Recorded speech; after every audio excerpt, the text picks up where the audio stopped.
a couple of you have had me as a teacher, and I'm also the graduate program director. So I'm the person, for now at any rate, who oversees all of our graduate programs in our department, and I see all the oversee all the applications and so on. So we're right in the middle of that process right now. I spent the whole day reviewing grad school applications now. So. I guess the first thing I just wanted to say, so I'm guessing that most people who show up to something like this are already kind of planning on applying for grad school and have a pretty good idea about it.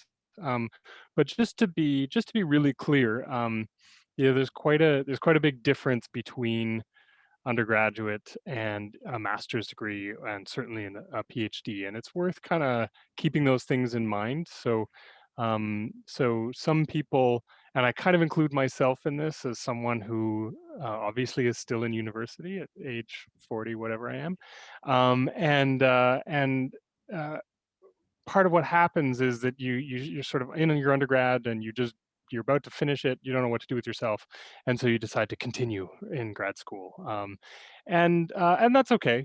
That's how some of us end up in graduate school, but it really is a different kind of level of commitment. So undergraduate I kind of think of as sort of the last part of your schooling where you can do all kinds of different things and sort of mix and match, and there's not too much of a concentration. By the time you get to grad school, you're really in the thick of it and in the soup of it, and you're really concentrated on a very specific kind of path. So unless you're pretty sure you want to do that, um, then or then maybe you don't want to do it right now, I guess, is what I'm trying to encourage people to think. And the only I don't say that people shouldn't do grad school, but I'm saying if you think you might be one of those people who needs a year to sort of think about your life before you go into grad school, it's not a bad idea. Do something else, try out the workforce, travel. I know those things are all not available to us these days, but those kinds of things are really, really good for giving you some perspective to go into grad school.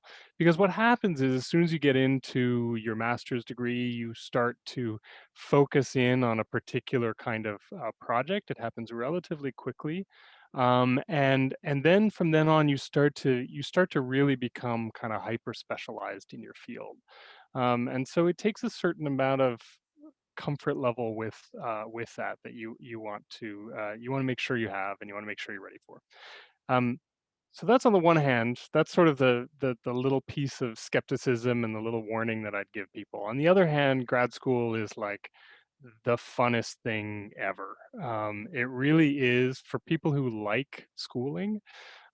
Grad school is that place where you finally get to turn into that thinker that you've been wanting to be for a long time. It's where you can really uh, really just concentrate on answering questions that you want to answer. And in social sciences, or in sociology and anthropology, obviously is kind of the sky's the limit about how you want to do those things. So I loved grad school as a student. I love it as a teacher. I think it's a really, really amazing opportunity if you get to do it. And I strongly encourage anyone who really, has been in their undergrad thinking, "Wow, this is something that I'd like to spend more of my time doing." Then it's very worthwhile, and we can talk about some of the specifics of it if you want. Um, I The first thing you want to do when you decide that you're going to apply to grad school is figure out how to choose which grad school to go to. So obviously I'm going to talk a bunch about Concordia and about the programs that we have, but I would say that it's worth looking at a couple of other grad schools. It's worth kind of comparing what the options are that are out there for you. Just because this is the sort of moment, if you didn't already do this at the beginning of your undergrad, then this is the moment where you want to start really figuring out how to tailor the school to what you want to be doing, and you want to start being more intentional about that kind of thing. So think about what exactly you want to study, what sort of topic you think you would want to do a lot of research into, and then find out. Um, and I'll get to questions in a second. I see that they're popping up on the chat, so I'll get there in a minute. Um, you want to think about the kind of topic that you want to go to, and then you want to figure out, well, where are the places that specialize in those topics? And one of the easiest ways to do that is just think in your undergrad, who have you read that you really liked? You know, what article or what book really turned you on? And then just find out where that person is teaching. And you know, at the master's level, that might seem really, really daunting and really intimidating, and maybe it is, and maybe it's something you wouldn't want to do until your PhD. But you never know. You never know when that person is teaching either at Concordia or at McGill or at University of Toronto or someplace that's actually quite accessible to you, and you want to you want to kind of think about that. But the main thing is you want to think about like the supervisor, because a supervisor is a person who is going to guide you through your graduate career, and you want to think about the place where you're going to do that and what kinds of stuff people specialize on. So knowing how to match your interests to a research topic to a place is really important. And then of course, particularly at the MA level, um, you really do want to think about the financial side of things. Graduate school is very intensive. You want to be in a place where you don't have to be working full time in order to carry out your grad school, or you want to be doing work that allows you to move forward in your graduate career. So doing TAships, teaching assistantships, and research assistantships are ways to finance yourself, which don't take away from your graduate school. So thinking about all of those things together gives you a sense of where you might want to apply. So let me just go back and see. Um, okay, feel free to use the chat. Yes, what would your advice be for someone? Okay, so the change of field question is a really important one, and that's one of the reasons that I suggest people take a little bit of time to sort of step back from what they're doing, particularly if they want to change their concentrations. Um, at the master's level, you can still totally do that. Um, Normally, and I'll just use our own program as an example, and this is going to be a little bit different for every program you apply to. So you ask these questions, but we accept people into our masters in anthropology and our masters in sociology who have BAs in other disciplines, so long as they have a couple of courses in anthropology or sociology. And you know, we evaluate that on a course by course basis. What we don't want is someone coming in who's got a BA or BSc in chemistry, doesn't show any sign of having any idea what anthropology is, and throws their application in. Chemistry is a bit of a stretch, but we do have people, for example, who apply out of the business school or out of psychology or something, and their application sort of looks like they don't really know what they're getting into. So you want to do your research, and when you apply to a program that you don't have your BA in, you want to be able to tell people. Um, okay, I'll read out the questions next. You want to be able to tell people why you're making that switch. And this will get into a little bit what the elements of an application are all about. So when you think about an application, when you think about your grad school application, what you want to be preparing for is to have kind of four elements, three key elements, and then a couple of others. But there are three key elements to any graduate school application. So if you think you're going to apply to a grad school next year, you want to start working towards these three things. The first one is a statement of interest, which I'll go over in a little bit of detail, what that means and what goes into it. The second one is your transcript, which is obviously important, not just for your GPA, but what else your transcript tells a potential school about you. And then finally, letters of recommendation, which you have to get from other faculty members, and all of those take different kinds of work, right? So if we go with the Actually, I'll just put two other things in there that are very common in a graduate school application. So one of them is a writing sample, usually a paper that you would have written for a course, um, and a CV, right? And so normally people coming out of their undergraduate, their CV doesn't say very much. You know, you've worked in a couple of cafes, you've done your degree, you maybe done some volunteer work or something. That's not a big deal. Your writing sample also, you know, you choose the thing, and this is true for all of these things. You choose the thing that shows you in your best light. So whatever paper you think was really good, you put forward. And the reason people ask for a writing sample, and I'm sort of going backwards in order of importance, but the reason people ask for a writing sample is they want to know how you write. They don't want to know that you wrote a paper about a really cool thing at some point. They want to know that you're capable of writing a good paper. So that's what you're going for there. Um, Transcripts. Also, there's not a whole lot you can do to change a transcript once you're mostly done, but think about your transcript as something that tells a story about you, and your undergraduate career, right? So where did you start? What did you take along the way? How did it end up? Did you have some really bad grades at the beginning? That's not such a big deal if you end up well. If you have really good grades at the beginning and then it goes downhill from there, that doesn't tell a story that's particularly good, right? Um, if you start out in one discipline and shift into another discipline, that's totally fine. But at that point, you sort of want to be showing that at the end, you're focusing on the thing that you want to do your master's in, right?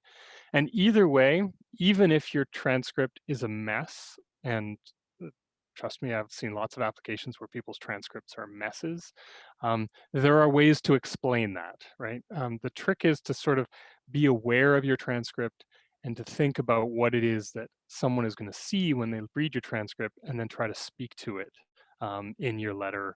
Or sometimes an application will have a specific place that says, if you think your transcript doesn't reflect something completely, you can explain what happened, right? Um, and often it can be as simple as, in my third year, I had a breakdown and I failed everything, right? But I got my stuff together and I moved on. Or it can be something more about choices.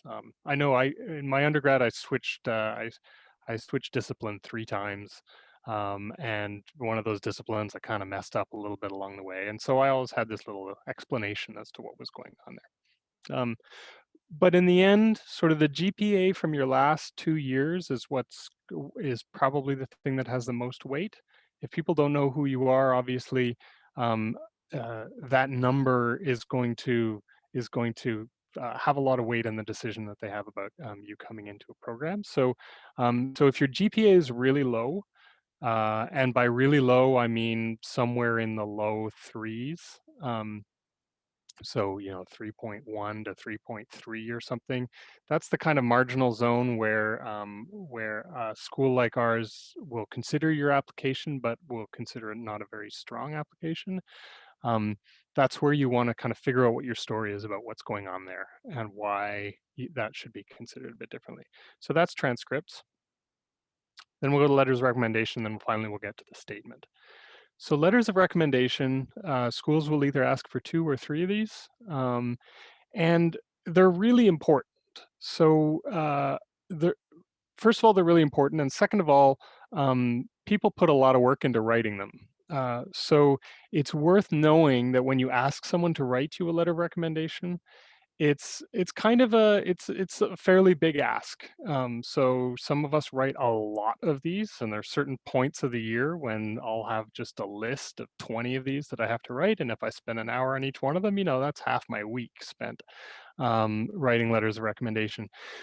So when you ask someone for a letter of recommendation, you give them time to do it, but then you also kind of talk to them about it and talk to them about what it is that um, that they are likely to be able to say about you. Most people will ask to like know what you're applying to and how you're applying, and and maybe even want to see some of the materials. So they might want to see your transcript, and they might want to see your statement of interest and things like that. If you're asking a prof who you had for a class like 3 years ago They may only sort of vaguely remember you, and they may ask to like have you remind them what class you were in, how you did, all those kinds of things, right? That's all perfectly normal part of getting a letter of recommendation. And the main thing is letters of recommendation go from being absolutely fantastic to being sort of lukewarm to being not very good at all. A bad letter of recommendation is a really bad thing. So you do want to make sure you choose someone who is not going to say don't accept this student. It doesn't happen very often, but it sometimes does. And you want to suss people out. You want to make sure you choose people who are going to write something good about you. Now, I say all that, it is part of our job. It's something that profs do all the time. And so it's not something you should feel nervous about asking, but it is something you got to give people time, and you got to sort of respect that it takes their time. And then just the last thing to know is that a letter of recommendation that comes from a full-time faculty member is always going to be stronger than one that comes from a part-time faculty member, and stronger than one that comes from a TA or comes from someone outside of the university. Now, it doesn't mean you can't have those people. Lots of people will have a mix. But the people who you really want recommending you are the people who are supervising graduate students themselves, because they're the ones, and that's why full-time faculty members are important, because they're the ones who know what it takes to do grad school, and they know whether or not you can do it. And they will say that in their letter. They'll say, I have tons of grad students, and this person would fit in with that. So that's the kind of thing that you're going for. And then I'll do statement of interest, and then I think we should open up for some questions. I have some other things about Concordia I want to talk about, and also about funding, but we can get to that afterwards. So the statement of intent or of interest is the most important part of your application. And what it does is it's kind of a letter. You can write it as a letter, or you can write it as a short essay. But basically, what this short essay should do, and it shouldn't be more than about 3 pages. It should say who you are. It should say what kind, where you're coming from, and what you're bringing to the table. But mainly, it should say what kind of research you want to do, and why that research should be at the university that you are applying to. So, um, if you think about uh, the strongest letters of intent are the ones that have a really clear kind of crystallized research project already built into them. You know what your research question is, you know what the topic is, you know where you're going to do it, you know how you're going to do it, you've got your methodology worked out, and you have a person in mind who can supervise this, and you've already talked to that person and they've agreed to supervise it. That's kind of like the gold standard. Most people don't quite have that, especially at a master's level. You don't quite have all those elements worked out. But if you think of that as the ideal, then you want to try to get somewhere close to that. So say something coherent about the kind of research you would like to do, why you'd like to do it, and why, say you're applying to Concordia, why Concordia is the place to do it, and who you'd like to work with. And if you have all of those kinds of things worked out, then that's the story you want to tell yourself. And if you think about the application, so um, I read in the last 3 weeks, I read about 100 applications, and each one of them probably includes about 30 pages worth of material, if not a little bit more than that. Um, by far, the thing that I remember, and the thing that I go back to over and over again when I'm trying to rank these applications, is always that letter of intent.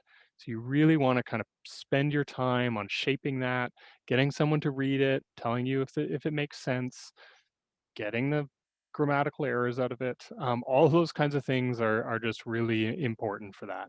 And just think you're addressing a committee that's evaluating applications, and that's how you want that to come together. I've said this sort of in passing. I'll just say it really quickly again. Uh, Choosing a supervisor is really important. It strengthens any application immensely if you've reached out to that supervisor and asked them if they're interested in supervising you. So I'd say about 70% of the applications do that. We sometimes accept people who haven't done that, but it just makes everything gel much better. So again, as the main person who's evaluating in our department, if I know, okay, this person is going to go work with Nehru Tum, and this person is going to go work with Chris Hurl, then I can figure out how I'm going to place people in the program, and it all kind of makes sense. But if and if it's not clear from an application that they even really know who's working in our department, then the whole application feels a lot weaker. So I'm just going to go through the questions here, and then anyone can answer as well. And feel free, by the way, to unmute yourself and just kind of jump in and ask me. So okay, here's one question. If we are to take time off between our undergrad and our MA, how would you suggest we proceed with application letters, etc.? So I know a lot of students who've taken a year off between their undergrad and their MA. In fact, I did it as a student. And that's not, it's not difficult to come back the following year and just check in with your profs. Most profs like it when their students come back at some point and ask for advice about these kinds of things. That's totally fine. So I would suggest that's not a big deal. If you take a lot longer, then sometimes it can be a bit harder to jump back in. But it's not a problem if you keep your eye on application dates. They're always going to be a little bit different for different schools, but they basically start in December and they end in February. So that's your window. And any given year that you want to apply, you've got to think that that's going to be the intense time for your applications. And one way to think about it, if you're really being strategic about it, is you figure out what the date is for the application, and then you start figuring out how much time it's going to take. So you should definitely work on your letter of reference of intent, a month before the deadline, in order to get it all together. You should make sure, if you've been out of school for a little while and you've got some weird things to track down, like old transcripts or something, you have to give yourself time for that. And letters of recommendation, you should give people a month. 3 weeks is usually the time lag that I ask for these things. If you want someone to write a letter of recommendation, you should tell them 3 weeks ahead of time, but preferably, especially if you haven't seen them in a little while, talk to them even before that, right? And make sure they have all the materials. So that means if your application deadline is February 1st, which would be the deadline for Concordia, you really want to be thinking about these things end of November, right? You figure there's a Christmas holiday there. And with one caveat, which we'll come back to afterwards, is funding deadlines are often earlier than application deadlines, and the big funding deadlines happen in as early as September. And so, if you think you're competitive for a major award, you want to be thinking about this stuff in the summer. But we'll get to funding in a little bit. I just want to go through the questions that we have now. So that's okay. Next question. How strong would a letter of recommendation from an alumni who completed the program you're applying to? Not particularly. So it's not bad, but let's say our program requires 3 letters of recommendation. Now, if even 2 of those letters of recommendation is from a I don't know how to put this without making it sound pejorative or bad, but like a weak source like this, like a student who's been through the program, that's not bad. It's not going to drag your file down. But if they're all from people who are not supervisors of graduate students, then that's not a good look for your file. Also, I've definitely have people who've been out of school for 10 years and they go to work somewhere and they have their bosses write letters of recommendation. And I do want to see that as someone accepting a student into the program. I want to see that their bosses like them and recommend them. But usually those bosses have no idea how someone is going to be in grad school. So you want to track down a prof. You want to track down a prof who's going to be able to do this for you. How do we know who supervising profs can be? Okay, good question. So go to the websites of any of these programs and look for full-time faculty members. Some websites are better than others. Concordia's, as you can probably guess, is a little bit crappy, so it's a bit hard to figure out who's who. But it's totally legit to ask. So um, as part of trying to figure out who you might work with, send an email, set up an office hour chat with someone, and just ask who they would recommend that you approach or you work with. If you're intimidated by your profs, you can ask your TAs. They all know.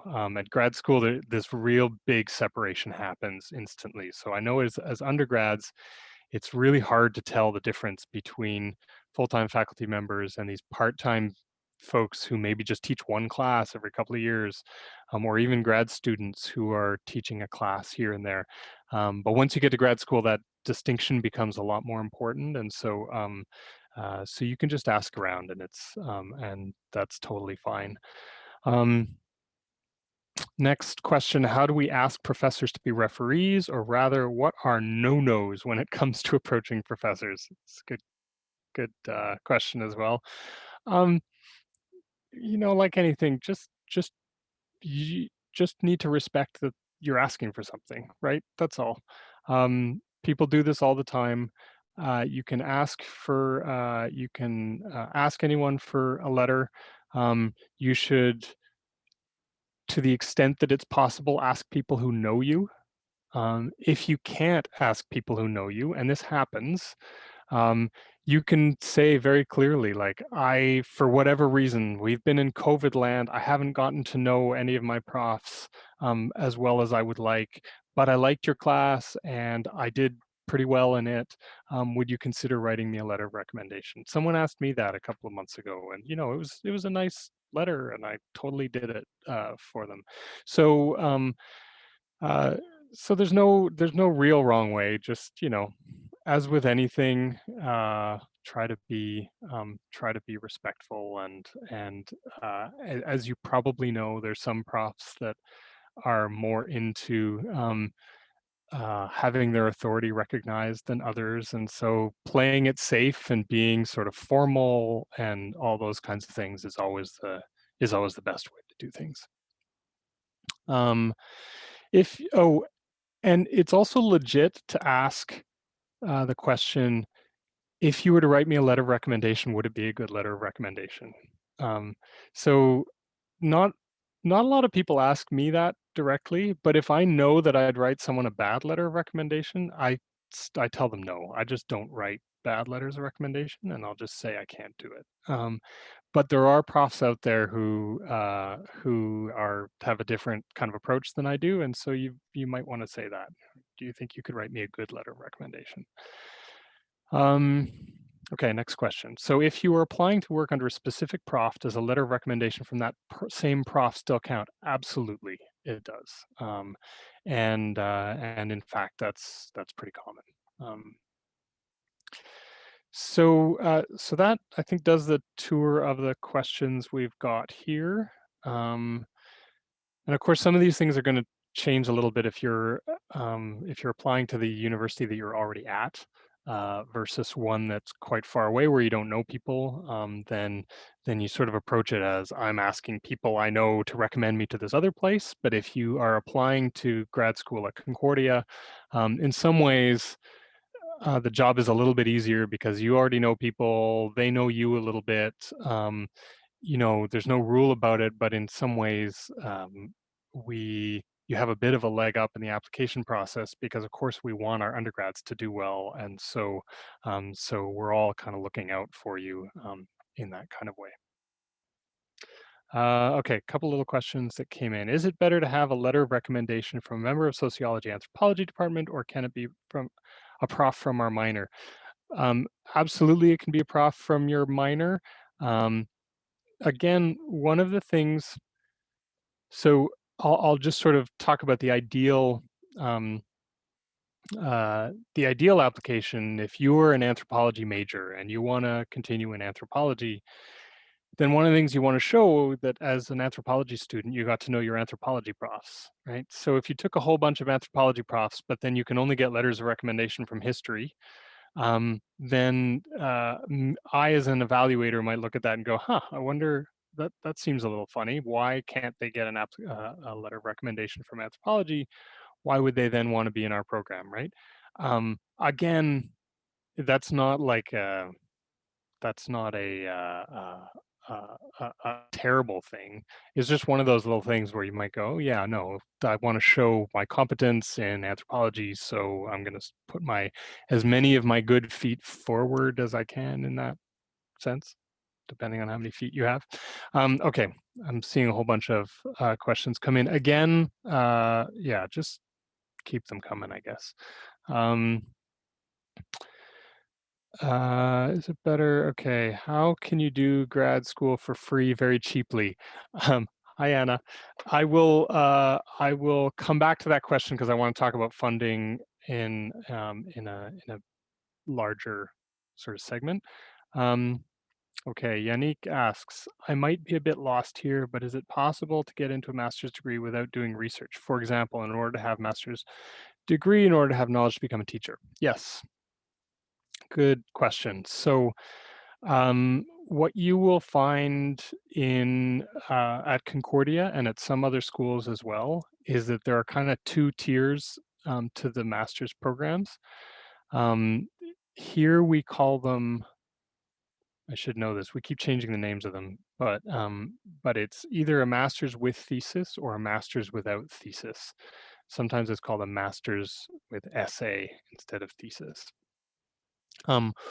The distinction between those two things is that a master's with thesis is really setting you up to do a big research project.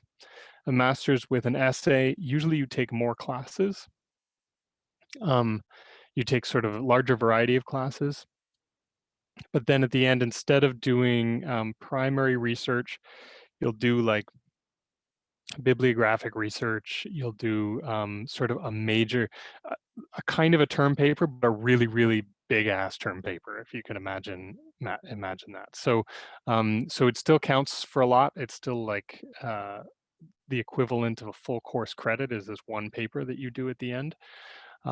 So it's a little bit different. You don't have to be nearly as focused, but you do have to know what kind of sociology you want to do or what kind of anthropology you want to do, because it's not just that you will eventually have to produce this, it's that um, grad school applications are aiming at people who have developed their interest focus in a particular kind of way. So you're still going to have to show that, but yes, you don't necessarily have to do the research. Just a couple of things about that distinction. So if people want to go on to do a PhD, it's really good to do a thesis.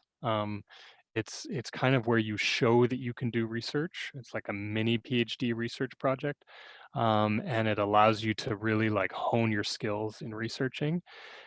With one exception, there are programs that allow you to, and we do this here at Concordia, that allow you to do a sort of fast version of an MA that doesn't have a thesis in order to go straight into a PhD.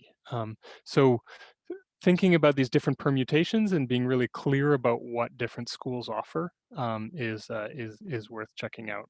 But certainly, if you want the degree to count towards something other than academia, then an essay-based option is entirely reasonable.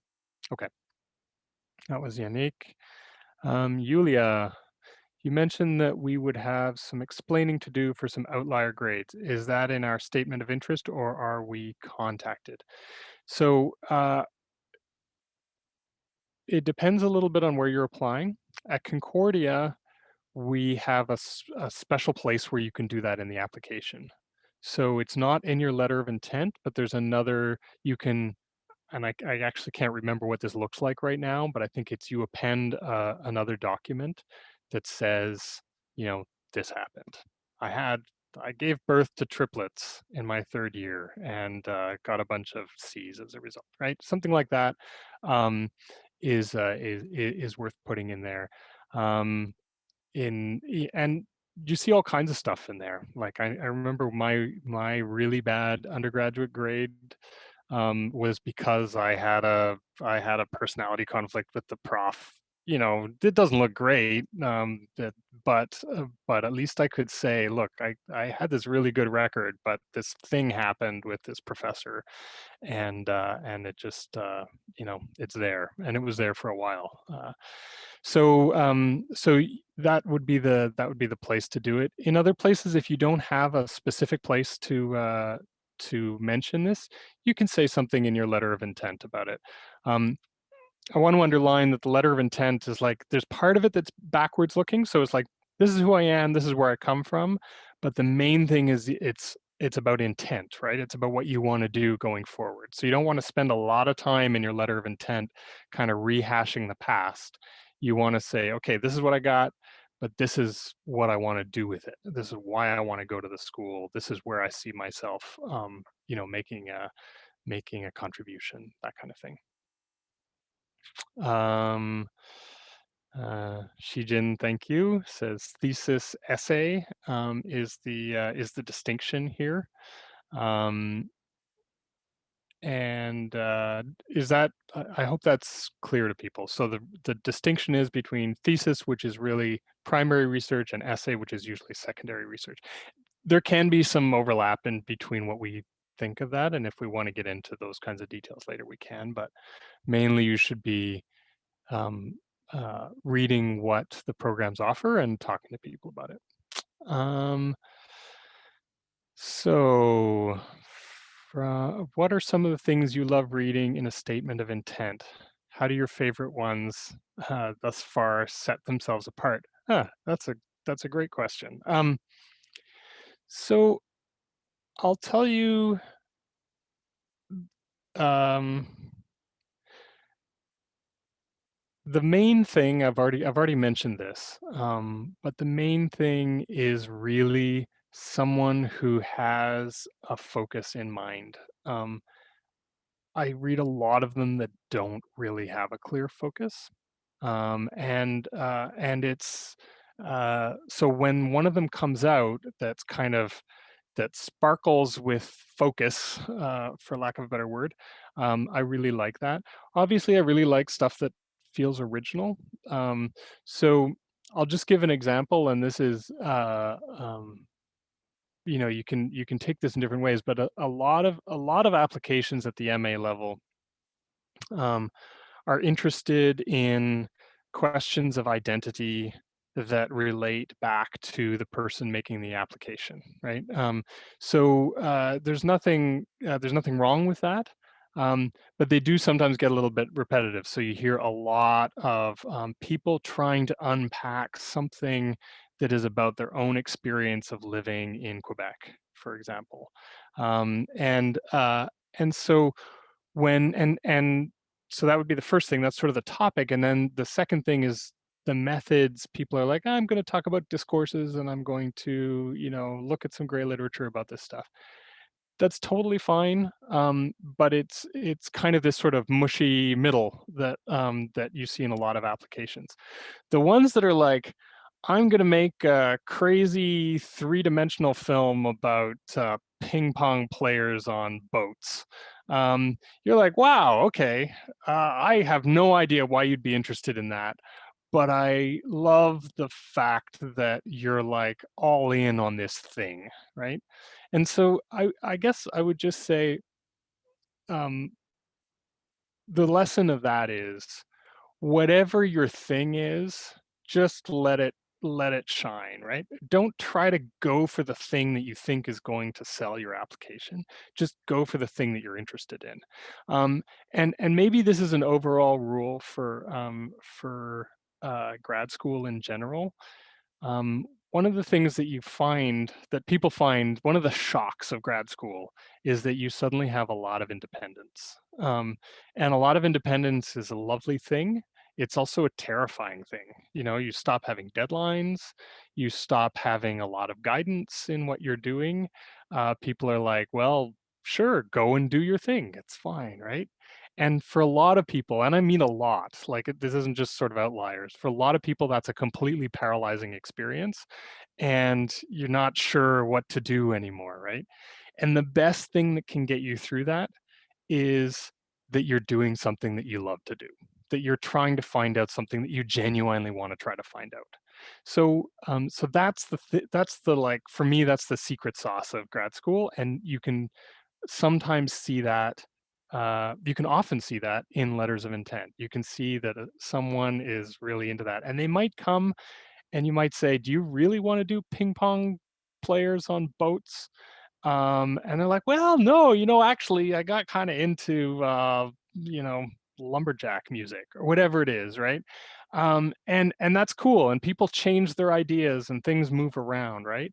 But showing that you're not you're into things and that you're not embarrassed about being into things and that you have some like cool ideas about how to bring that forward in research is the thing that you really that really makes an application sparkle in different kinds of ways. um, and I can say like one of the applications that we just accepted for the PhD program is someone who had like a weak GPA, had some like weird stuff in his history, sort of took a long time to get through all these things, but then had a bunch of really cool things about his musical abilities, which is not even his sociology, right? And all that sort of made it really kind of come together. It's like, oh, this is a person, right? This is a person who I can imagine here doing this cool thing. So that's, I guess that's it. You want yourself and your interests to come out. Okay. Diana asks, if we choose option B without thesis, do we still have to do a statement of purpose letter since we are writing an essay and not conducting research? Yes, you do. It's a little bit different, but if you think about your essay and what you would like that to be about. What are the what are the topics within sociology or within anthropology that you really think you want to know more about? So is it about gender in gender and performativity or something? Let's say something like that, which still nonetheless gives it a focus. And then you say why it is you're interested. You might say in there, where what classes or what readings you've done that got you interested in those topics, those kinds of things. So it may not be quite as focused like my ping pong players on boats, but nonetheless, it can be. You do want to talk about general topics, because even when you're doing the essay, you need a supervisor, and you need a supervisor who has an interest in this topic that you're outlining. Okay, Shijin, I'm wondering if we choose a pass-fail option rather than a letter grade during the pandemic, is it going to impact the results of the application? Um, I wish I could answer that.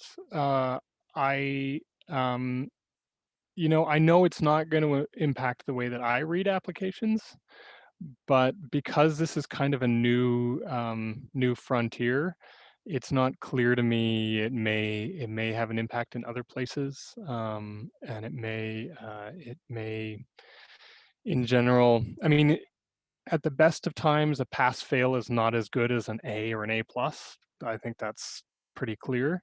But I think I would like to think that most people are going to take this year and this year on transcripts with a bit of a grain of salt, in general, because it's been such a mess and everyone knows it's been a mess. And so I think the passes that people will have on the transcripts are going to be read that way. But I can't be entirely sure. And in some places it may affect things. It's also, you have to think, if you're if your prior years are not very strong, and then you come into this year and you have a bunch of passes rather than A's, or if you have a chance of getting A's, then that's really going to count towards your transcript. So I guess the passes probably don't really hurt, but they're also not going to help you necessarily. And if you think you can get a better grade, then that's probably a better way to go. Okay, oh, Can that wasn't a sorry, question, but thank you. Go ahead. could I just ask a follow-up question on this one? Yeah. Uh, what would be a good score to add to use the pass or fail option? Because for example, I've had a B last semester, had this big debate about if should I use a pass or fail mention, decided to keep it. Where Mhm. would be the line maybe for your opinion on a bad score that I should use the pass or fail? Yeah, I think anything below, I think B is probably that's probably where I would be asking myself those questions too. I think anything below a B is probably, yeah, you could go for the pass fail if and I don't know all the rules about the undergrad. I'm sort of very in grad school land right now, so I don't know how much leeway you have around this sort of thing. But I think a B or above is probably good. If you have one of those transcripts that's straight A's and then this year you're going to get your first B, then, just cop for the pass, and that would be fine. But if your transcript is one of those that sort of waffles between B's and A minuses and so on, then taking an extra B is not a bad thing. Yeah, it's hard to be specific. Okay, so we're running out of questions, but I also really want to talk to you a little bit about funding these things before we go. So just there's a couple of things you really should know about this. Um, and maybe I'll start with a general principle. Grad school uh, is not that long, and in a place like Quebec where tuition is still relatively affordable, it's not the end of the world, but grad school can be one of those places where people start to run up a lot of debt. And I think you wanna sort of think about that before you throw yourself in. You wanna know that coming out of uh, a master's degree in sociology or anthropology, you're not suddenly going to jump into the workforce and be making a whole ton of money. And so there is a little bit of a, you want to be careful about how you finance these things. It's not unusual at all for people to take on a little bit of debt when they're doing a master's degree, but just be careful about those things going forward. I'm not the sort of person who thinks that having a master's in a humanities or a social science discipline is bad for getting work afterwards. I think it's totally fine, but it's not, you don't jump immediately into high paying jobs after these things. So keep that in mind afterwards. So that being said, there are a couple of options out there. Some graduate schools are able to offer funding to their incoming graduates. Often those are the more competitive ones, but it's something worth inquiring about. There are places. I'm just thinking of McGill and University of Toronto and places that have a little bit of money, will be able to offer master's students more funding than others. Here at Concordia, we've just started being able to get money for graduate students, but most of that money goes towards PhD students. So TAs, so teaching assistantships, research assistantships, and small stipends here and there are the things that are sometimes available to MA students, uh, but then not even all MA students. So that's the internal thing. Um, and you should be aware of it, and you should be open to, if you apply somewhere and you get in, you should be asking them what this financial situation is about, and it's not rude to ask. It's not rude to ask if is a TA ship available for you. Just to put things in context, when you TA at Concordia, for example, it's a job that requires 10 to 12 hours a week. You make about $5,000 or $6,000 over the course of a semester. So that pays your tuition for the year. It's nothing to be sneezed at. It's very it's really worthwhile, and it allows you to be in contact with your profs in a different way. That said, there's also a couple of major funding sources outside of the university. So the two big ones that you should be aware of are SSHRC, so SHIRK, which is a Canadian government funding agency for graduate studies. And the other one is the FRQSC, so the Fonds de recherche du Québec en société et culture, which is obviously the provincial level one. And both of them offer uh, very generous funding for kind of the top tier of master's applicants out there. In order to get those, yes, and I'll get to the international question in just a second. Sorry, someone just asked about funding international students. So this is for people who are Canadian citizens or who are residents of Quebec, can apply to these two funding bodies. The SHIRK applications are due. It changes a little bit every year, but it tends to be late September, early October, and the FRQ applications are due a little bit after that.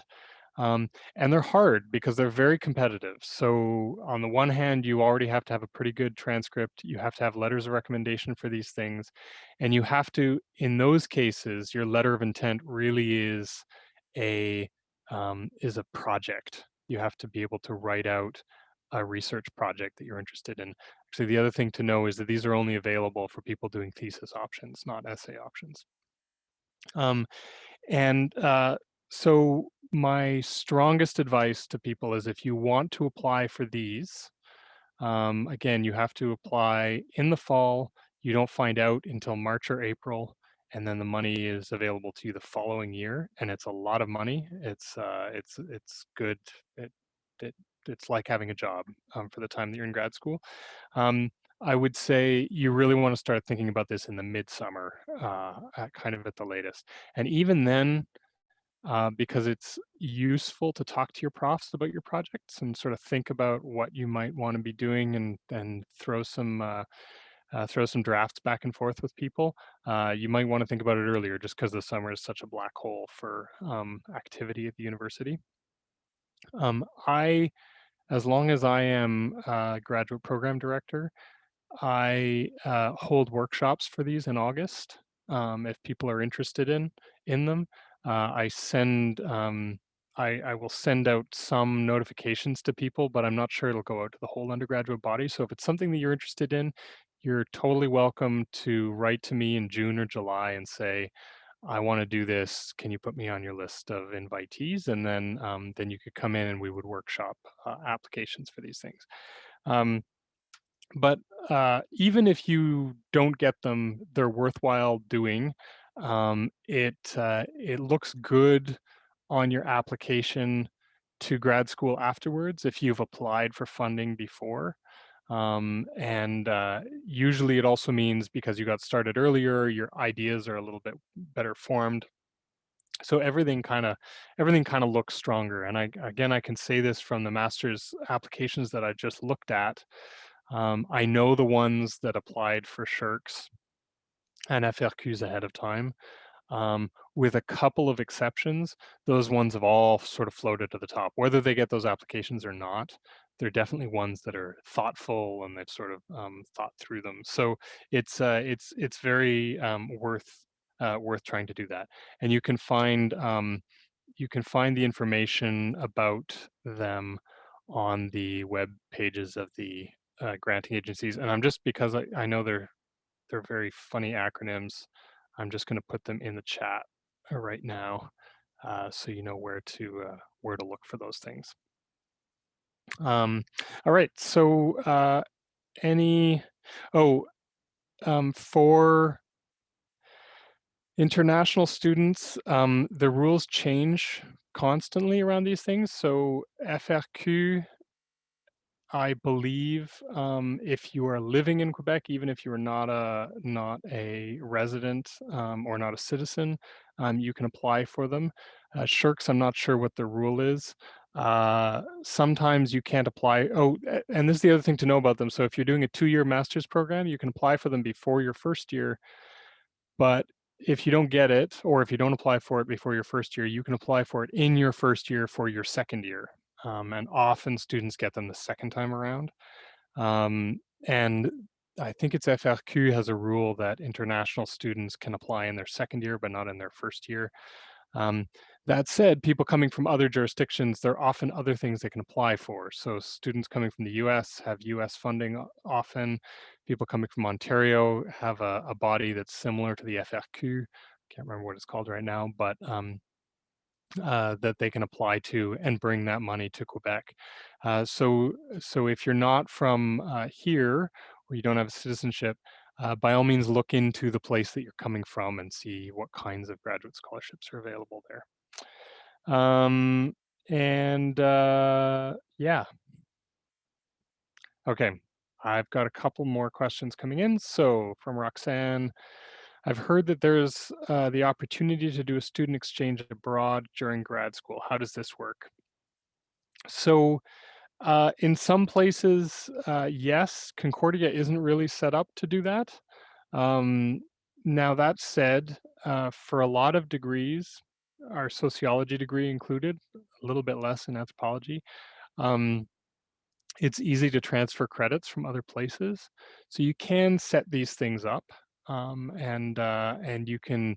The other thing you can do quite easily is take stuff. You can take classes in universities around Quebec, and transfer credits over relatively easily. People also have, so you have your supervisor who's from the department that you're in, but you can have a committee of advisors that are made up from people in different kinds of places. Where it becomes more common is at the PhD level, just because it takes longer. So people will often spend a semester or a year at some other university, or doing what's called a co-tutelle, which is having actually supervisors in 2 different universities. We do a lot with France here.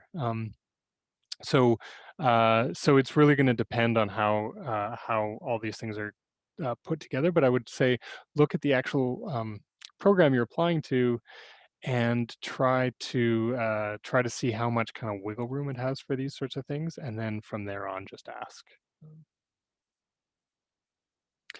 Do any people have other questions about funding or financing or any of those things? I don't have a question on funding, but I do have one in Okay, relation to like hunting for supervisors, because that's a foreign concept. go for it. So I think if I end up applying for grad school, it'll be based in decolonial theory and like diasporic texts and all that. So I'd mainly been looking for potential supervisors in schools based in Europe, because access to historical resources and just geography, that's kind of the colonial hotspot. But recently I found someone who I'm waiting on an email on, who's based at a school that I wouldn't have necessarily considered if not for the specific work that she does. So I guess my question is, what's your perspective on like finding a school that you Mhm. think has resources versus what right now feels like choosing a school based on one singular person? That's a good question, and I would say, I mean, it's going to sound like a lame answer, but a balance is important. Mhm. So the problem with having a single person that you're going to work with, and a lot of us start that way. So a lot of people, they find a singular person that they want to work with, and that can be an easy way to identify a school. But you do want to do at least the work of imagining yourself in that school without that person, because you never know, right? um, I especially once you get sort of further on, you realize, yeah, everyone's got a story about someone whose supervisor died, or someone whose supervisor, just quit the academy or something like that, right? And you want to be, or had a kid and then another kid and then another kid and kept taking mat leaves. Like these things happen, and at that point, or actually, even a more common thing to sort of think about is you get somewhere and you don't get along with that person at all.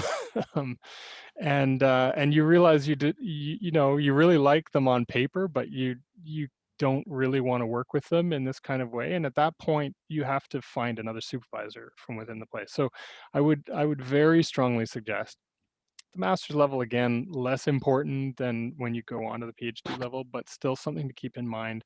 I'd strongly suggest you look at the roster of other people who are there and imagine who else you could work with. And that being said, having somebody who has your back, who really wants to work with you, is probably the best asset you can have in graduate school. So reaching out, so this is sort of the flip side of the coin, having that person who you really do feel like you have a good rapport with, whose work you really like, who you've reached out to and said you want to work with them, and they've reached back to you and said, yeah, I think this would really work. That goes a long way, and it's something that a lot of master students don't have when they start out. You know, it's kind of an ideal to shoot for, but you don't always quite get there. So if you do have it, then that's a good thing to keep in mind. But a lot of these things, you know, a department that has, you know, even Concordia, we have a pretty big department. There's a lot of different people doing a lot of different things. And most places will have a lot of the bases kind of covered in different sorts of ways. And there are people you can imagine yourself working with in different ways, even if they're not the perfect person for a specific topic. Um, and I guess the other thing to underline is that grad school is also a place to change your mind about things, right? You want to learn in the same way that in your undergraduate, you come in with a certain set of ideas and a certain set of interests, and hopefully by the time you get to the end, they've evolved in one way or another, if not completely changed, right? And grad school does the same thing to everybody. So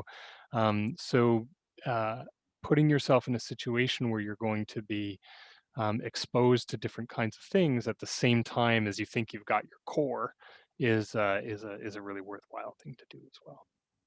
So that was kind of an all over the map kind of an answer, but I guess what I'm trying to say is you're asking the right questions, and then the thing is just to figure out what sort of balances out and works for you. And I would put in uh, put in that bucket of things to consider also, like where you want to live and how much it's going to cost for you to live in that place, and are you going to have to fly home every 6 months to visit your family, and what does that mean? You know, all those kinds of things are part of the decision. Thank you. That was very helpful.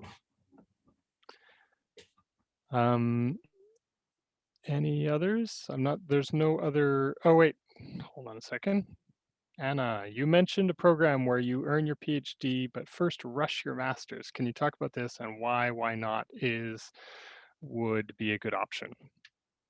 Um, yeah, so uh, there maybe I'll start by contextualizing this a little bit. Different countries actually have really different kind of cultures of graduate school. So the US and the United Kingdom have very uh, different sorts of brands of things. And then, as with many things Canadian, we're sort of somewhere in the middle with a big hodgepodge version of those two. So I'll just explain what they are. In the US, often people don't do a master's. Often what people do is a really big PhD. And somewhere along that PhD, people say, okay, you've got a master's now. And now you just continue and you do your PhD. Um, in the UK, people will often do a master's, which is a very discrete kind of a thing. And then they'll do a very fast PhD afterwards that doesn't involve courses. It's just research based. Um, so in Canada, again, predictably, we've got like a whole bunch of different versions of things that sort of wash up somewhere in between. At Concordia, uh, what we have is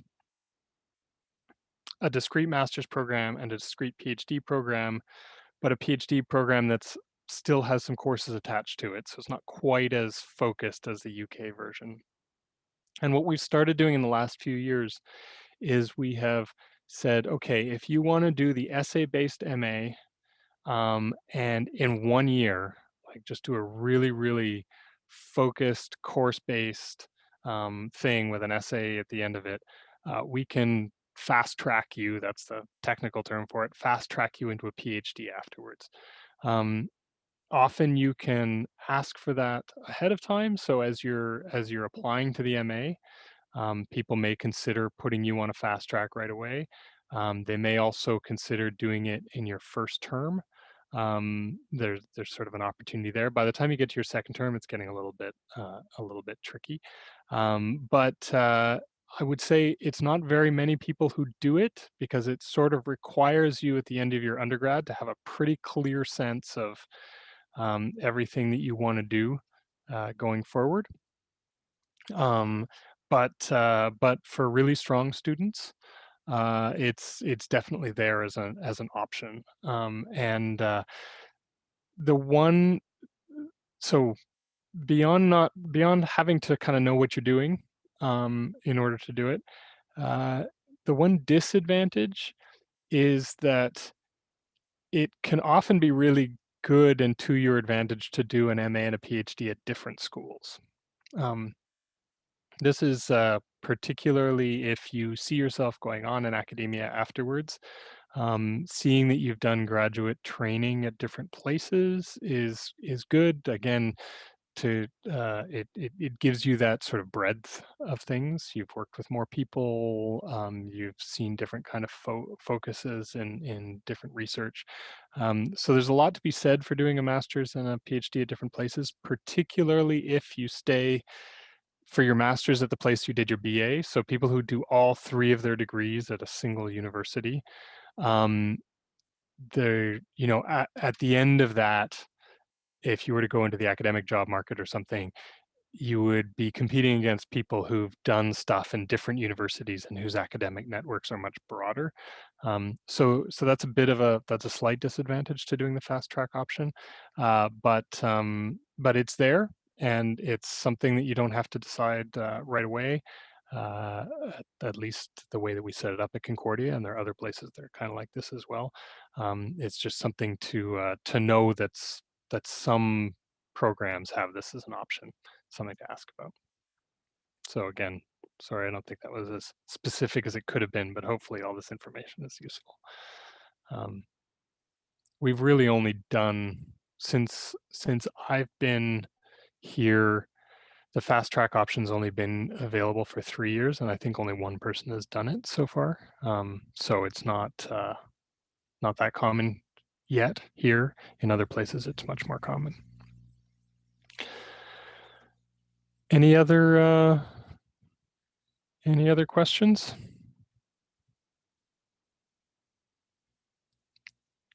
Okay.